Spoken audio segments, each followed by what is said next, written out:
In the darkest corners of the earth, where the sun seldom dares to tread, there lies a story that has haunted the pages of sacred texts and the whispers of the ancient world. It is a tale of destruction so vast, so absolute, that it wiped out all of humanity except for a chosen few. This is the story of the Great Flood, a narrative that has echoed through millennia, resonating in the hearts and minds of people across cultures and continents.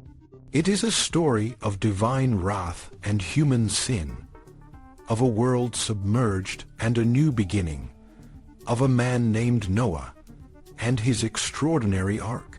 But it is also a story that invites us to reflect on the nature of good and evil, the relationship between humanity and the divine, and the fragile balance that sustains life on this planet. The Great Flood, as recounted in the book of Genesis, is a narrative that stands at the crossroads of myth and history, of cosmic significance and personal morality. It tells of a world that had become corrupt, where the hearts of men were filled with wickedness and violence. God, the creator of all, looked upon this world and saw the depths of human depravity. In his sorrow, he decided to cleanse the earth of its wickedness through a catastrophic flood. But in the midst of this divine judgment, there was one man who found favor in the eyes of God: Noah. Noah was described as a righteous man, blameless in his generation, who walked with God. It was to Noah that God spoke, instructing him to build an ark and to gather his family and a pair of every kind of animal to preserve life. The construction of the ark is a marvel in itself, a vessel large enough to house not only Noah and his family, but also every species of animal on earth. The ark was to be a refuge, a sanctuary in the midst of chaos.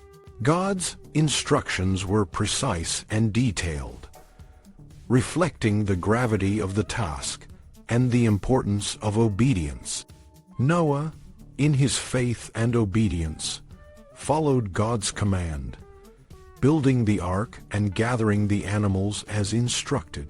When the rains came, as God had promised, the waters rose, covering the earth and wiping out all life except for those within the ark. For 40 days and 40 nights, the rain fell, and the waters rose, until the earth was submerged, and the floodwaters reigned supreme. The flood narrative is not just a story of divine retribution. It is also a story of survival and hope. Within the ark, Noah and his family, along with the animals, were safe from the destruction outside. The ark became a symbol of God's covenant, a promise that he would never again destroy the earth by flood. When the waters finally receded and the ark came to rest on the mountains of Ararat, Noah and his family emerged into a new world. The land was barren, but it was a fresh start, a chance for humanity to rebuild and start anew. Noah, in gratitude, offered a sacrifice to God, and in response, God made a covenant with Noah and all living creatures, promising to never again bring a flood to destroy the earth. The rainbow, a symbol of this covenant, became a sign of God's faithfulness and a reminder of his promise to humanity. The flood story has been a subject of fascination and interpretation for centuries. Scholars and theologians have explored its meaning and significance, seeking to understand the implications of a God who would bring such destruction and yet offer a new beginning. Some see the flood as a metaphor for the cycles of destruction and renewal that are inherent in the human experience. Others view it as a cautionary tale about the consequences of human sin and the need for moral integrity.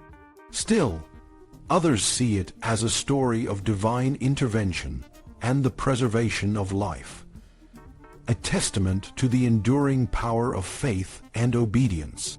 The flood narrative also raises profound questions about the nature of justice and mercy. How can a just God allow such widespread destruction? How can a merciful God bring about such suffering? These questions have no easy answers, and they continue to challenge and inspire those who ponder the depths of the story. The flood is a reminder that the world is not always a safe place, that life is fragile and unpredictable, and that the forces of nature can be both awe-inspiring and terrifying. Yet, it is also a story of hope, of the possibility of redemption, and of the enduring relationship between humanity and the divine. In the end, the Great Flood is more than just a historical account. It is a moral and spiritual journey that speaks to the human condition.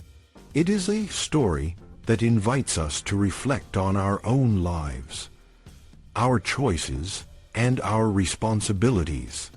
It challenges us to consider the impact of our actions on the world around us, and to strive for a life that is marked by righteousness and faith. The flood is a reminder that while the world may be broken and in need of repair, there is always the possibility of a new beginning, a chance to start again, and a promise that the divine is always present, offering hope and guidance. The world may be vast and the waters may rise, but the story of the flood teaches us that there is always a way forward, always a path to redemption. In the end, it is a story of hope, a beacon that shines through the darkness, guiding us toward a better future. And so, the ark rests, a symbol of a new beginning, a promise of a world reborn.